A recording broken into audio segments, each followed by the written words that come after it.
दीन का गद्दार, कौम का गद्दार और ऊपर से हरामीपन बिन सलमान। मोहम्मद बिन सलमान पूरा हरामीपने पर उतरा हुआ है और पूरी उम्मत मुस्लिमा को यह दिख रहा है। इसके बावजूद भारत में आप खास करके बहुत सारे मौलवियों को देख रहे होंगे जिनकी मस्जिदों में पैसा आता है सऊदी अरब से। चैलेंज करता हूं, अकाउंट चेक करवा लीजिए। चैलेंज करता हूं, अपनी मस्जिद का अकाउंट चेक करवा लो जिस मस्जिद का मौलवी ज्यादा उछल रहा हो और बिन सलमान का सपोर्ट कर रहा हो। अंधा पैसा सऊदी अरब से लेते हैं यही वजह है कि मोहम्मद बिन सलमान की ये बुराई सुन नहीं सकते, क्योंकि सब कुछ वहीं से चल रहा है इनका। जिस दिन दिमाग घूमेगा लिस्ट बनाई जाएगी, इंडियन गवर्नमेंट को सौंपी जाएगी और ऐसे इमाम जो इस वक्त भारत में शिया सुन्नी करने की कोशिश कर रहे हैं ये बहुत अंदर जाएंगे। सबके कईयों के बयान तो आ रहे हैं मेरे पास। बहुत बढ़िया काम कर रहे हो मुसलमानों, इसी तरह से रिकॉर्डिंग करो इनकी जो जहर उगल रहे हैं ईरान के खिलाफ और खास करके शिया मुसलमानों को टारगेट कर रहे हैं।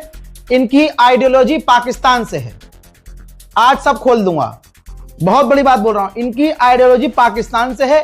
पाकिस्तान के जो आप देख रहे हैं तहरीक तालिबान पाकिस्तान, अल कायदा, ये जो एक एक समुदाय को निशाना बनाते हैं शिया समुदाय को, ठीक वैसे ही भारत के अंदर कई मौलवी हैं लंबी दाढ़ी वाले जिनके पीछे लाखों लोग नमाज पढ़ते हैं। वक्त आएगा अगर उनके बयानात इस तरह से बंद नहीं हुए तो मैं वादा कर रहा हूं इतनी अंदर भेजूंगा। याद रखना मोदी सरकार है, मुश्किल नहीं है तुम्हें अंदर भेजना। तुम करो शिया सुन्नी इस मुल्क में, पाकिस्तान नहीं है ये कि तुम शिया सुन्नी करोगे और पूरा हिंदुस्तान चुपचाप बैठ कर देखेगा।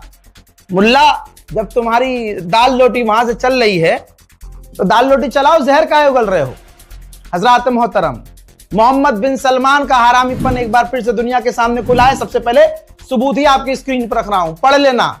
मोहम्मद बिन सलमान ने एक बार फिर से डोनाल्ड ट्रंप, जिसकी खुद हवा निकली हुई है, उसको प्रेशराइज किया है और कहा है कि यह गोल्डन अवसर है, ईरान इस वक्त जख्मी है, ईरान पर हमला जारी रखो, ईरान पर बड़े हमले करते रहो। अपडेट यह भी है कि नेतन्याहू से भाई इनडायरेक्ट ये कनेक्टेड है। नेतन्याहू को फुल सपोर्ट कर रहा है मोहम्मद बिन सलमान और सऊदी अरब को फंड करने के लिए भी तैयार है। आपने देखा है कि ज़ेलेंस्की से इसने सुबह डील भी कर ली थी। ज़ेलेंस्की यानी यूक्रेन के राष्ट्रपति, यानी यूक्रेन से सऊदी अरब ने डिफेंस डील की है और बार बार मोहम्मद बिन सलमान डोनाल्ड ट्रंप को फोन करके कह रहा है कि हमला करो, बड़े हमले करो, ईरान को पूरी तरह से तोड़ डालो, रिजीम को बदल डालो। जबकि दुनिया की तमाम CIA, मूसाद, सारी एजेंसियां, MI6 फेल हो गई हैं और हाथ खड़े कर दिए हैं कि हम ईरान की जो रिजीम है चेंज नहीं कर सकते। और अमेरिका, इजराइल इस बात पर एग्री हैं कि भैया अब रिजीम हम नहीं छेड़ सकते। लेकिन आप ये देखिए कि मोहम्मद बिन हरामी मान नहीं रहा है, वो जिद पर है कि ईरान पर हमला जारी रखो। यही वजह है कि बहरैन में, ये तमाम अरब एक जैसे हैं, बहरैन में एक मुस्लिम नौजवान को सिर्फ इसलिए पीट पीट के जेल में मार दिया गया। देख लीजिए, उसका आखिरी जनाजा देख लीजिए, शिया समुदाय से था, इसलिए सारा गुस्सा बहरैन की पुलिस ने इस पर निकाला। ये अपनी गवर्नमेंट के खिलाफ आवाज उठा रहा था और कह रहा था कि तुम ईरान का साथ क्यों नहीं दे रहे हो, ईरान का साथ देना चाहिए, वो दीन की लड़ाई लड़ रहा है, इंसानियत की लड़ाई लड़ रहा है। तुम ईरान के खिलाफ जाकर अमेरिका, इजराइल का साथ क्यों दे रहे हो। भाई अरब पिट पिट के इतना भरा हुआ था, एक तो बेचारा ये शिया निकला और ऊपर से गवर्नमेंट के खिलाफ बोल रहा था। अगर इसे जान से नहीं मारते तो एग्जाम्पल सेट नहीं होता। अब ये आवाज उठी थी, अरबों ने हुक्म दिया कि भाई ऐसा कैसे, तानाशाही तो अरब में है भाई, डेमोक्रेसी वहां नहीं है। ईरान में तो डेमोक्रेसी है, यहां तो चुनाव ही नहीं है। एक नौजवान शख्स को पीट पीट कर कत्ल कर दिया।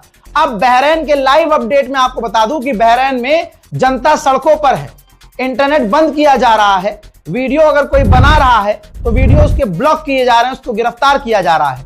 बहरैन में इस नौजवान के कत्ल के बाद बहरैन का शिया हो या सुन्नी हो, सब एक साथ गवर्नमेंट के खिलाफ सड़कों पर आ चुके। ईरान को वार्न किया गया है अमेरिका के द्वारा।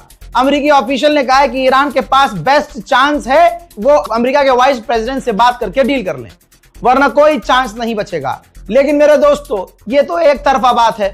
सुअर खुद कह रहा है कि हमें हमला करना है, फिर सुअर खुद कहता है कि हमें बात करनी है। इसी वजह से ईरान के सुप्रीम लीडर मुश्तबा खामनाई की तरफ से यह अपडेट आया था और आपको बता चुका हूं कि वो बात नहीं करना चाहते। आइए अब मैं बताता हूं कि दुनिया की तेल लगाकर कैसे बजा रहा है अकेला ईरान। ये देखिए ऑस्ट्रेलिया की तस्वीर है, लाइव अपडेट दे रहा हूं। सबसे पहले ऑस्ट्रेलिया का अपडेट मैंने ही दिया था। ऑस्ट्रेलिया के अंदर 8 रिफाइनरीज थी, सब बंद हो चुकी है, सिर्फ 2 रिफाइनरी काम कर रही है। 500 से 600 पेट्रोल पंप डीजल बंद हो चुके हैं, डीजल पंप पेट्रोल पंप बंद हो चुके हैं। पूरा ऑस्ट्रेलिया इस वक्त परेशान है। उधर ईरान की बड़ी कामयाबी, और ईरान को डे 1 से मैं ये एक मैसेज देना चाह रहा हूं कि इसी पर आपको काम करना है, इंटरनल सिक्योरिटी पर ज्यादा काम करना है। ईरान को बड़ी कामयाबी की है वीडियो जारी, मूसाद के एक एजेंट को गिरफ्तार कर लिया है। जी हां, उसका कबूलनामा का वीडियो, उसके फोन में जो डेटा, चैट, उसके टेलीग्राम, उसका व्हाट्सएप, इंस्टाग्राम सब कुछ चेक किया गया है। काफी संदिग्ध जानकारियां मिली हैं। मूसाद के लिए काम कर रहा था और उसने कबूल किया है कि हाँ मैं मूसाद के लिए काम कर रहा हूं। तो ईरान को यह बड़ी कामयाबी मिली है। ईरान को इंटरनल सिक्योरिटी पर ज्यादा ध्यान देना होगा। उधर ईरान ने खुद तस्वीर जारी की है कि हमने अमेरिका की एक मिसाइल को इंटरसेप्ट किया है। ईरान में जो लोगों को उम्मीद देकर भड़का रहा था, जिसे दूध में मक्खी की तरह निकाल कर फेंक दिया है अमेरिका ने, पहलवी, रजा पहलवी, देखिए ईरान में क्या है उसकी हालत। गधे के ऊपर, गधे को कपड़ा पहनाकर, गधे के ऊपर उसकी तस्वीर लगाकर, यानी गधा माना जा रहा है पहलवी को, क्योंकि जाहिर सी बात है पहलवी का इस्तेमाल किया अमेरिका ने, खूब लोगों को भड़कवाया, फारसी में बयान दे रहा था कि सड़क पे आओ, प्रदर्शन करो, ये करो, और उसको लॉलीपॉप दिया हुआ था अमेरिका ने कि हम तुम्हें ईरान का राष्ट्रपति बनाएंगे। अब उसके बाद जब खामनाई को शहीद कर दिया, ये ऑपरेशन में फेल हो गए, सरकार नहीं गिरी, और ऊपर से फिर डोनाल्ड ट्रंप ने कह दिया कि मैं ईरान के अंदर ही किसी ऐसे व्यक्ति की तलाश में हूं जो वहां का सुप्रीम लीडर बन सके। पहलवी के मुंह पर तमाचा लगा, दूध में से मक्खी की तरह निकाल के फेंक दिया, पूरी दुनिया में गधा साबित रजा पहलवी हुआ। मैंने 2 दिन पहले बता दिया था कि अब ईरान पर हमले तेज हो जाएंगे। करमनशाह के इलाके पर अमेरिका और इजराइल ने जमकर हमला किया, जिसमें 13 आम लोगों की मौत हुई और 20 घायल हुए। जो जर्मनी का चांसलर डोनाल्ड ट्रंप का अब तक पेशाब पीता था, पलटी मार ली है। जर्मनी के चांसलर ने 6ठी मर्तबा सामने आकर कहा है और ऑन मीडिया ऑन रिकॉर्ड कहा है कि यह जंग हमारी नहीं है, जो जंग डोनाल्ड ट्रंप ने शुरू की है यह तमाम कानूनों से अलग है और किसी भी कानून का फॉलो नहीं किया गया है। और जर्मनी के चांसलर ने कहा कि हमला करने से पहले डोनाल्ड ट्रंप ने, अमेरिका ने हमसे कोई डिस्कशन नहीं किया था, हमें कोई प्लान शेयर नहीं किया था, तो ये हमारी जंग कैसे हो सकती है। जर्मनी के चांसलर ने अमेरिका को मुंह पर थूक दिया। उधर हुतीज ने बड़ा ऐलान किया है, हुतीज के लीडर खुद आए हैं। हुतीज के लीडर ने सामने वीडियो आकर जारी किया और कहा है कि अगर कोई तीसरा देश, ईरान, अमेरिका और इजराइल के अलावा तीसरा देश इस जंग में कूदता है तो याद रखना लाल सागर को लाल कर देंगे, लाल सागर को बंद कर देंगे, और हमारी फिंगर ट्रिगर पर है और हम पूरी ताकत से ईरान के समर्थन में जंग में कूद जाएंगे। आप लोगों को याद होगा, आपके भाई ने 8 घंटे पहले अपडेट दिया था, सैटेलाइट तस्वीर दिखाई थी कि सऊदी अरब का प्रिंस सुल्तान एयरबेस डैमेज हुआ है और वहां पर अमेरिका के टैंकर तक तबाह हुए हैं। अमेरिका नहीं मान रहा था। मेरे दोस्तों, डोनाल्ड ट्रंप को बता दिया किसी ने, भाई साहब तुम्हारी पोल रजा गराफी ने खोल दी है, अब तो सच बोलना पड़ेगा। मजाक कर रहा हूं यार। मेरे दोस्तों, ये रही रिपोर्ट, आपके सामने देख लीजिए। अब अमेरिका ने कबूल कर लिया है कि प्रिंस सुल्तान एयरबेस पे सऊदी अरब में हमारे टैंकर ईरान के हमलों में डैमेज हुए हैं, और यह भी मान लिया है कि हमारे कई सारे सैनिक घायल हुए हैं। हजरात, 28 दिन हो चुका है आपको लगातार अपडेट देते देते। फिर से बता रहा हूं, जितने करीब से इस जंग को हम मॉनिटर कर रहे हैं, कोई नहीं कर रहा है। मैं बता रहा हूं, हर दिन ये सफेद सुअर उठता है, झूठ बोलता है, कैमरे के आगे आता है, झूठ बोलता है, माइक मुंह में लेता है, झूठ बोलता है, और झूठ बोलने के बाद 8 घंटा भी नहीं होता अपने बयान से पलट जाता है। अब इस गुलाबी सुअर ने कहा है कि आज हम मिडिल ईस्ट को आजाद करने वाले हैं। बताइए, अभी इजराइल को पेला है, हैप्पी दिवाली बोली है इजराइल को। ऐसी ऐसी मिसाइलें गिरी हैं इजराइल में कि इजराइल चारों तरफ छितरा गया है। अमेरिका मिडिल ईस्ट से खत्म हो चुका है और ये गुलाबी सुअर अलग ही नशे में है। पता नहीं कौन सा भांग पीता है, गांजा पीता है, अफीम पीता है, वोडका पीता है, क्या पीता है। हालांकि ये 4-4 साल की बच्ची का खून भी पीता है एप्स्टीन आइलैंड पर जाकर। लेकिन दोस्तों, अलग लेवल की बात है। कह रहा है कि ईरान के आतंकवाद से मिडिल ईस्ट आजाद होने वाला है, हम जंग के काफी करीब है। अबे सुअर की कंट्रोल, उदय कंट्रोल। अबे गुलाबी चमड़ी, गुलाबी सुअर, नाली के कीड़े, सड़ी हुई टट्टी, कुत्ते की कंट्रोल। भाई अभी ये 15 दिन पहले से कह रहा था कि हम जीत गए, हम जीत गए, हम जीत गए। अब कह रहा है हम जीतने वाले हैं। साला अपने ही जुमलों से पलट जाता है। उधर ईरान ने बताया कि सारी रेड लाइन क्रॉस करके हमारे बुशहर न्यूक्लियर पावर प्लांट पर तीसरी बार हमला किया गया है। कोई रेडिएशन अभी लीक नहीं हुआ है, लेकिन तमाम अंतरराष्ट्रीय कानूनों का उल्लंघन किया जा रहा है। हजरात, जापान कोयला प्लांट बंद करने वाला था इस जंग से पहले ही, लेकिन जब जंग शुरू हुई और जापान का ईंधन विंधन खत्म होना शुरू हुआ, बिजली में कटौती शुरू हुई, तो अब जापान ने ऐलान किया है कि हम अपना कोयला प्लांट चालू रखेंगे। उधर बहुत बड़ा खुलासा हुआ है कि रशिया ईरान को शाहिद 136 का एडवांस वर्जन, यानी यूक्रेन और रूस की जंग में रशिया की ईरान ने मदद की। ईरान ने अपने शाहिद ड्रोन दिए थे और भारी मात्रा में रशिया को दिए थे। रशिया ने उन ड्रोन को लिया, उनको अपग्रेड किया और घातक बनाया और यूक्रेन के लिए इस्तेमाल किया। रशिया वही अपडेट वर्जन शाहिद 136 को अपडेट करके ईरान को दे रहा है। लालची लोमड़ी की कहानी सुनी होगी, अंगूर वाली।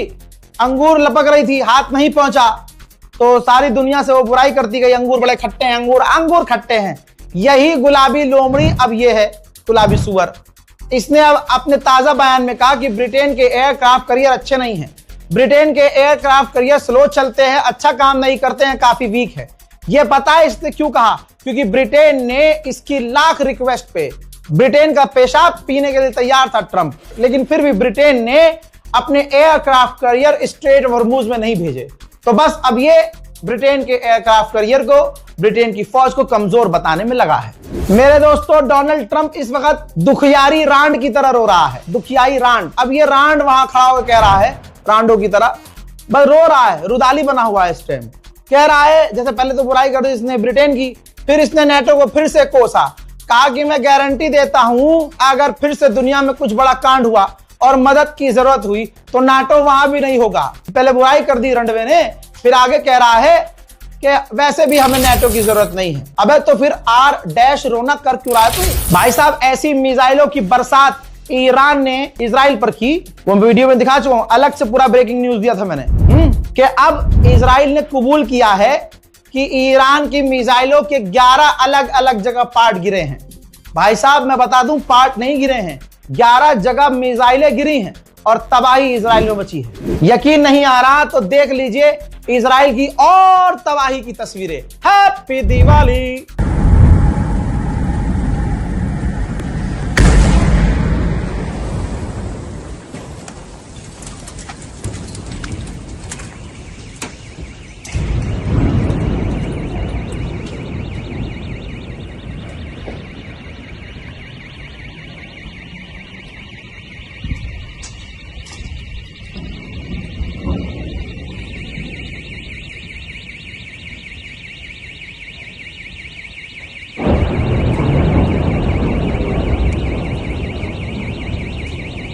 סיבוב רגע גם בחצרות ליד, לוודא שאין פה איזה בלון גז שעוד שנייה מתלקח. קצת מסחר שפגע בפרגולה, אין נפגעים. עידן, בפיקוד העורף. עזוב אותי מהרסיסים, תסתכל רגע מסביב, לראות גם מהצד השני שאין איזה בלון גז קיבל רסיס.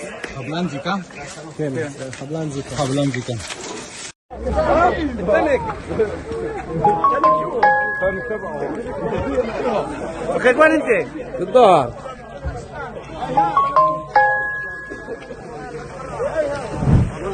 उधर मेरे दोस्तों, ईरान के ऊपर भी, तेहरान पर भी 3 दिन से बड़े हमले हो रहे हैं। नई बात नहीं बता रहा हूं, क्योंकि नेतन्याहू को डर है कि अचानक से ट्रंप हग न दे और सीजफायर तुरंत न कर दे। इसलिए आईडीएफ को आदेश दिया इसने कि जितने बड़े हमले कर सकते हो करो। हज़रात मोहतरम, शेयर कीजिए इस रिपोर्ट को, चैनल को सब्सक्राइब कीजिए, दुआओं में याद रखिए। लगभग 1 महीना 28 दिन तो हो ही गए भैया, कम से कम सब्सक्राइब तो करिए। जय हिंद।